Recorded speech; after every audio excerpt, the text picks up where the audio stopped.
Tired of dropping your phone or struggling to prop it up? Meet the Pop Sockets phone grip with expanding kickstand in black, your new must-have accessory. Don't miss out. Grab yours today. Click the link in the video description to shop now on Amazon. The latest iPad refresh might have gone under the radar, but let's dive into why Apple decided to keep things simple with this entry-level model. So, we've got a new 11th generation iPad that's been quietly announced by Apple, and at first glance, it looks like just another incremental update. But what really caught my attention is that it doesn't come with Apple Intelligence, which is a feature that's now standard on all the other new iPads, iPhones, and Macs. Now you might be thinking, but wait, why didn't they include this feature? And I'd say it's because the base model iPad has been incredibly popular lately. In fact, according to a recent report from CIRP, the base model iPad has seen its annual sales market share jump by 17% in just 2 years.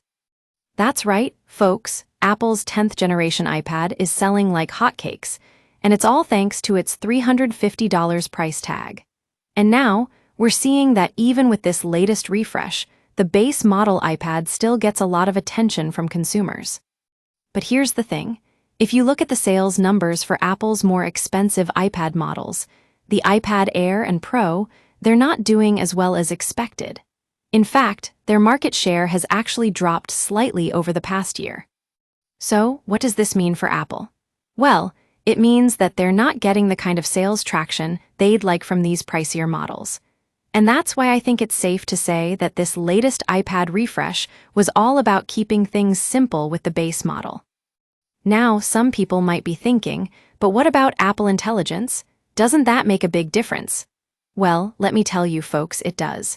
But from what we've seen so far, it's not making enough of an impact to justify the extra cost. And that brings us to the elephant in the room, persuading more people to buy those pricier iPad models.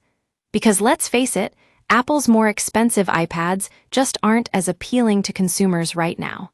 The base model iPad is doing a great job of meeting all the basic needs of most users. So, what does this mean for the future? Well, I think we can expect another 2-year wait for the next iPad refresh. And that's because Apple knows that their more expensive models just aren't selling as well as they'd like.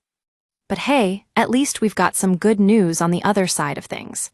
Have you guys heard about the new iPhone 17 Pro? Apparently, it's going to support 8K video capability, and I can already imagine all sorts of exciting possibilities with this technology. And finally, I want to share something with you that's really caught my attention lately. Amazon has released an update for their Kindle devices that lets you turn pages without touching the screen. It's a small feature, but it's going to make a big difference for some users. So there you have it, a quick rundown of the latest iPad news and what it all means for Apple's strategy. Thanks for watching iPad Focus, and I'll see you in the next video.